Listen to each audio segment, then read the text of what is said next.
right this very moment, as a leader, you feel trapped. On one side, you see these great opportunities in front of you that you feel like you either must or want to take advantage of, because at the end of the day, you're responsible for delivering great results. On the other side of the coin, you're afraid of burning out your people because you're adding so much to their plate. You're not sure they can continue doing it at that level for one more day. This is the conundrum of conundrums from a leadership perspective. How do I deliver great results without burning out my people? How do I keep adding more because we can do more with less without them feeling like they can't handle it anymore? Now, you could just add AI agents, but then they have to learn that as well. And you also could create anxiety because then they feel like they're going to lose their job when all these AI agents start getting added. See, the reality is you and I, we don't have a resource problem. We have a prioritization problem. And every leader, if they want to be successful, must come to grips that one of their primary jobs is to be not good at prioritization, but great at prioritization. So if you've ever felt this tug of war between delivering great results and your people, this video is for you. And by the end of the video, you're going to have a clear picture of what a priority is and how you can implement them with your team. My name is John Eads, author of Building the Best and the Optimistic Outlook. And we've spent the last 15 years studying what the best leaders do, all in an effort to shorten the learning curve for you. And that's exactly what we're going to do today. So let's get into it. A priority, by definition, is when one thing is more important than another. So if you have a list of 15 things that your team needs to accomplish, by definition, you don't have priorities. And if you just focus on a long task list of things to accomplish, what most people end up doing is accomplishing the things that they're really good at or easy first. And then you're not making real traction on the things that are more important than another. This is your job as a leader. Now, you could think about it this way. It's helpful to if you don't do anything, what happens? Well, one of two things kind of starts to come to fruition. You either have too much going on. You want to capture the moment, but you don't want to lose your team. And if you give them too much, burnout, turnover, and the culture that you've worked so hard to create, it collapses. But if you don't have enough, you just are protecting your people and you might miss the moment and windows of opportunity close. And that is when real regret starts to take hold.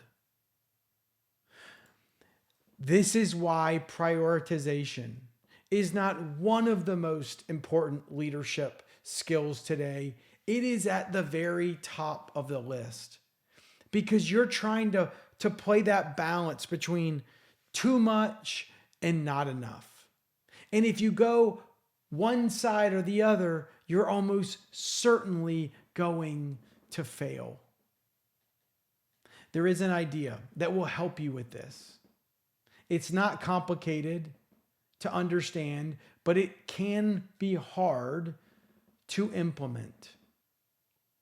And the idea is simple. Can you lead with both the heart and the horizon? Now, it looks a little bit like this because when you lead with both the heart and the horizon, the heart has your people at the center of it. It thinks about their capacity and how to sustain something over time.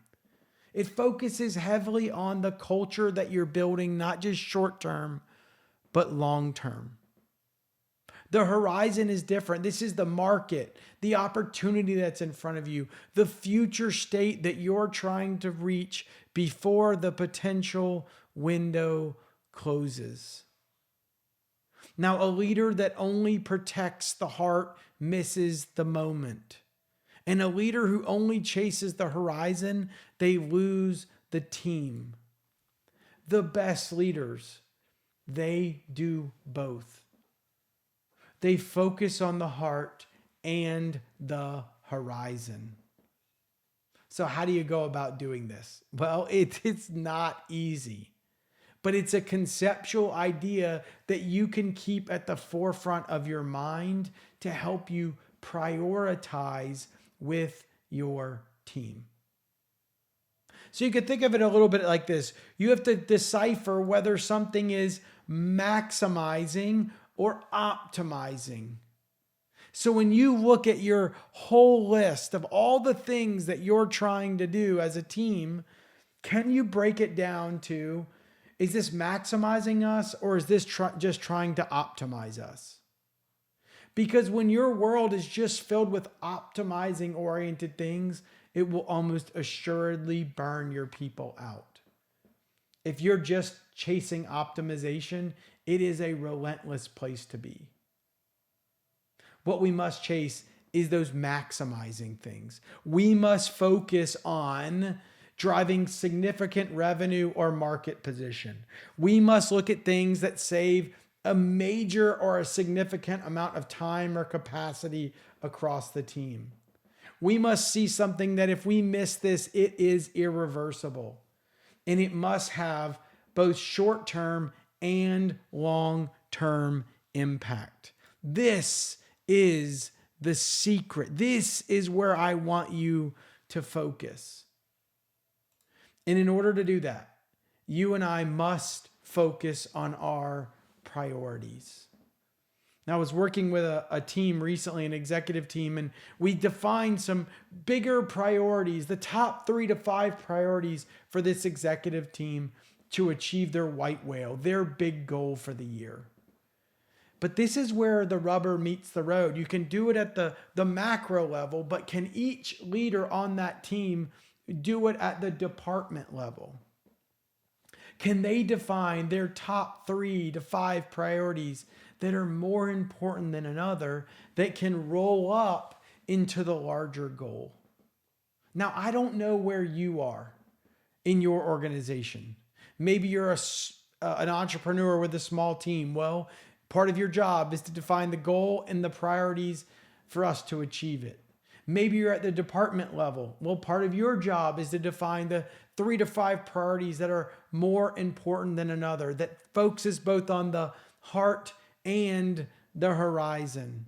Or you might just be a manager of a team. Well, part of your job is to define what are the priorities for our team that we're going to focus on that might roll up into that department level.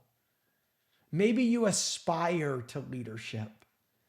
Well, part of your job might be, how do I focus on what's more important than another, that if I accomplish this will help our team reach its goals? You can start to see the trickle-down effect of bad leadership when there's not priorities. Because if there's no priorities from the top, there's almost assuredly going to be no priorities at the bottom. You want to know why a team fails? A leader who lacks the ability to focus and to have priorities. But not you, not today.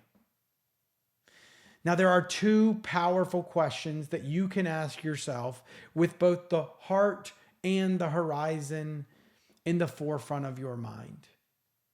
Now, when you see this, you're not going to be able to unsee it. You're going to have to ask yourself these 2 questions all the time. And here's what they are. Number 1, does this capture the horizon? Does this priority drive real revenue? Does it open a market position? Does it take advantage of an opportunity that won't exist indefinitely? And 2, does it protect the heart? Does it preserve the capacity, the energy, or the trust of the team? Now, when you can ask yourself these 2 questions when defining your priorities, you will almost assuredly be able to trim the ones that are not most important. And it's your job, and it's my job to ensure that we are prioritizing what's most important over those that are not. That will help us stay focused. That will help us stay on track and get us much closer to achieving our goals than having the popcorn mentality of going all different directions, having everybody do different things. Remember, prioritization is not a key leadership skill. It is the most important leadership skill today.